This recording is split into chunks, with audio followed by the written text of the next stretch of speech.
What's going on, guys? Chandler's Legacy Farm here. Today we're going to be talking about some knives later on and some winter weather preparedness.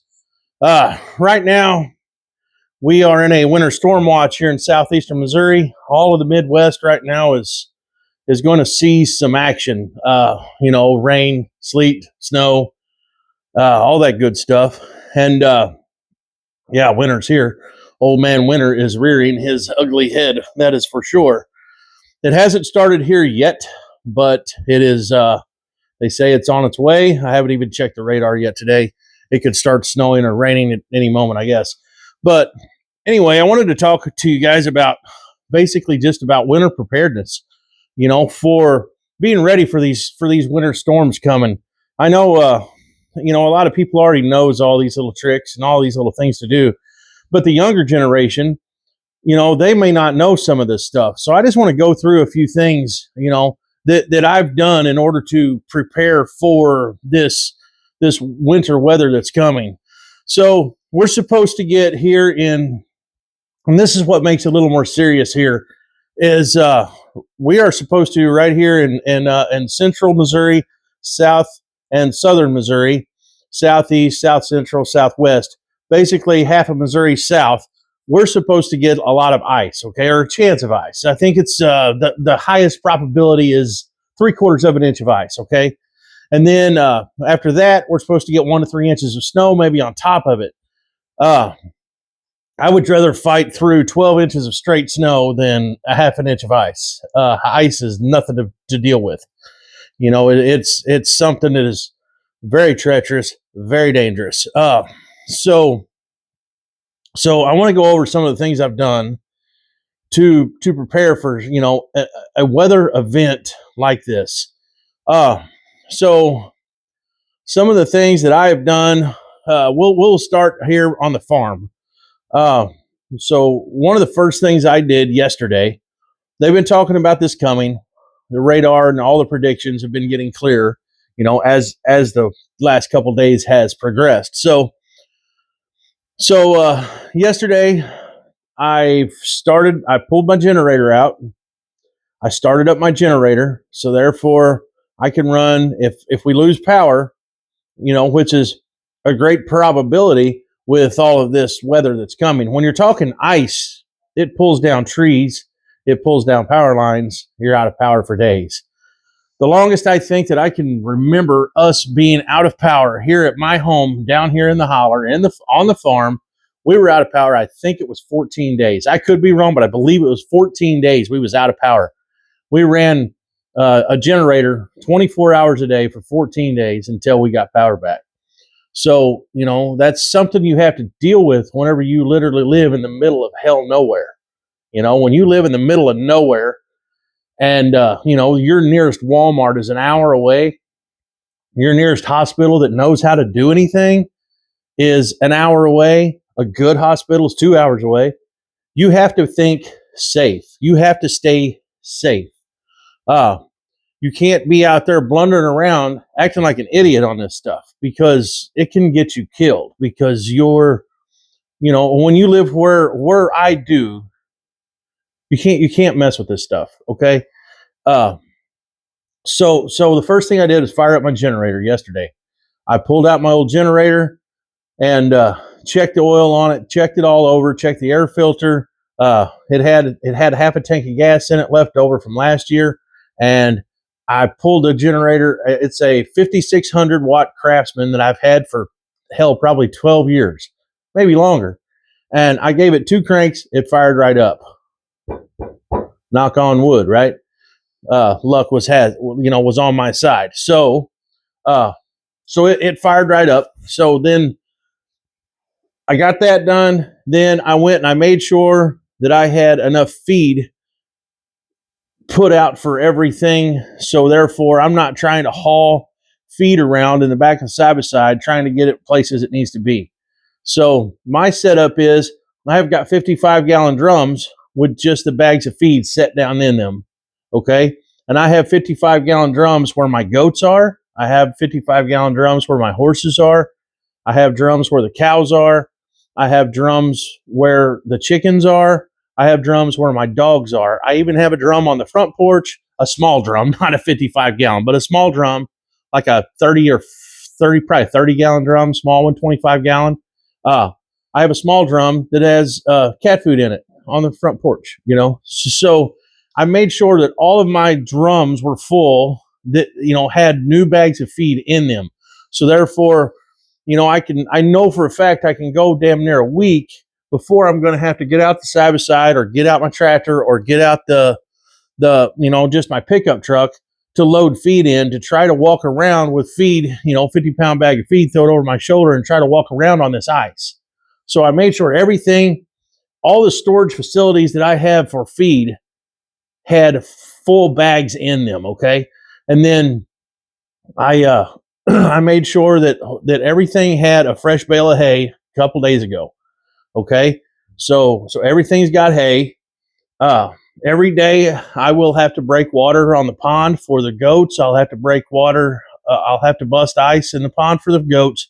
I'll have to bust ice for the water for the chickens, for the dogs, you know, for everything, so everything can drink. The only thing that can drink out of the creek in my holler is the horses or cattle. Okay, they have got a run of water running through the farm, so that's not going to freeze solid because it's running. Okay, so I have water. I have I'll have to bust ice. I've got 4 5-gallon buckets completely full of water that is in my puppy building. And my puppy building is my dog building. It's an 8x8. It's an 8x8 house with dog runs off of either side of it with doggy doors. And so my dogs can go inside of that building, and it's heated and it's air conditioned. So they have, you know, they'll be good and warm the whole time. And I keep 4 or 5-gallon buckets of water in there, so therefore I can water my dogs, and I don't have to bust ice and try to get water for them. I took 2 5-gallon buckets and set them in my shower in the house. So if we lose power, I at least have got 2 5-gallon buckets to get me started for flushing toilets, washing your hands, stuff like that. Now, I'm lucky enough that if I lose power for an extended amount of time, I can go to the creek and I can get water out of the creek, out of the spring. No big deal, right? A lot of people doesn't have that luxury. So one thing that you can do if you do not have the luxury, before you lose power, if you think you're going to lose power, fill up your bathtub. Fill up any tea jars, anything you can fill it up with water, okay? Take an empty milk jug, you know, and rinse it out pretty good. Fill it up with water, set it in the fridge. Whatever you need, you're going to have some water. If you're going to be out of power for an extended amount of time, you're going to need some water. So it's a good idea to fill up that bathtub. That will hold a shitload of water, and it will, you know, that works out really good, filling up your bathtub. So let's see. We've got the lake house property down at Piedmont, and I went down there yesterday. I got the water shut off down there. So I can't take care of the farm and I can't take care of that property down there. So it's just going to have to do its own thing, right? If we get a half inch of ice and 4 inches of snow on top of it, I'm not going to make it the hour and something drive down to Piedmont to check on my place. So I had the water shut off down there. The water is shut off. I turned the thermostat to like 65, and I'm going to just pray that we don't get an ice down that way to knock the power out. If we get an ice down that way and it knocks the power out, well, then my pipes are probably going to freeze, okay? But at least whenever they start to unthaw, the only water that's going to come out of them is the water that is just in the line, okay? It's not going to be spraying everywhere because I did actually physically shut the water off, okay? So therefore, the only mess that I might have would be what's in the lines. And so that, like I said, is just going to have to take care of itself. I do have a couple good friends down there. They know who they are if they watch this video. I've got some really good friends down there that really help me out and take care of me down there. And so if need be, I know I can make a phone call and I can get some things done down there if it had to be done, okay? But I'm not really going to worry about it. I have my own stuff here on the farm with my livestock and animals and pets. I got everything in the world to take care of here. So that's just going to have to take care of itself. Also, we have got, you can fill up your bathtub with water. And if you are going to have to travel in this, pack blankets, pack coveralls, insulated socks, basically dress warm before you leave the house. You know what I'm saying? In case your car breaks down, you need blankets, a space blanket, just any kind of a blanket, a candle setting inside of a like a little metal 1 gallon bucket. You can take a candle and put it inside of that. That will actually, hopefully, probably keep you from freezing to death. You will have a little bit of heat inside the car.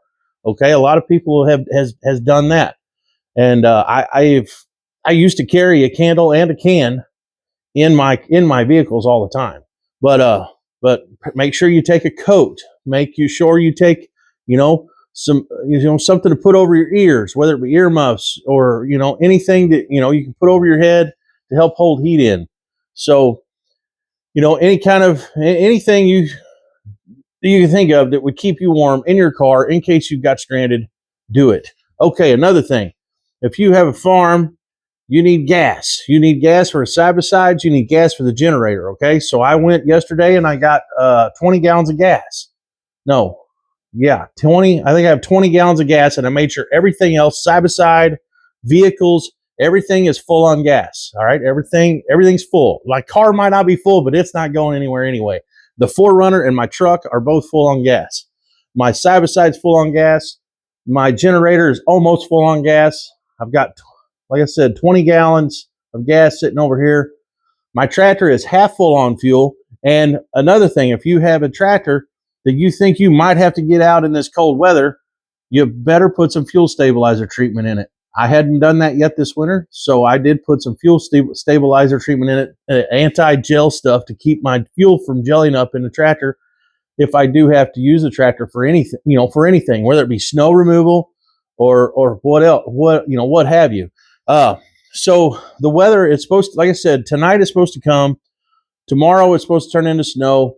And then for the next 3 nights after that, here where I live in southeastern Missouri, the temperature Monday night is supposed to be 6 degrees. The temperature Tuesday night is supposed to be 7 degrees, and then like 10 degrees Wednesday night. So we're going to be dealing with some extreme cold, and during the daytime temperatures are going to be in the 20s, okay? And I'm sure the wind's going to blow 10 to 15 mile an hour, and so you're going to wind chill. So, put plastic over your windows in your home. If your home's a little drafty, take trash bags, just staple them up if you can. Anything that's going to keep a little bit of air out of the house will help also. Take a towel, roll it up, stick it up by the bottom of the door. Have that generator ready, have extension cords ready, have gas on hand, ready to go. Test your generator before the storm even gets here. Make sure it's going to run. There's just a lot of things that you can do that a lot of younger people might not know about. You know what I'm saying? That they might not think ahead. But I'm 45 years old, and I grew up here on this 300-acre farm in the middle of nowhere. I've lived here all my life, and I know how this plays out every winter. I've lived it my whole life, so I know how to prepare. Sometimes it takes 1 or 2 days prior. It takes 2 days of preparing just for a storm like this that's coming. We've seen some tornadoes. We've seen damaging straight line winds. We've seen a lot here in southeastern Missouri, and you just have to learn how to roll with the punches and be prepared. And whenever stuff like this happens, just batten down the hatches, stay inside. They're already saying right now on the radio, they're saying if you are going somewhere, plan on staying where you're going. Don't be out on the roads, So I don't know. I just wanted to make this little video. I got a bunch of knife videos. I got a bunch of knives out here. I'm going to be doing a bunch of knife videos over the weekend.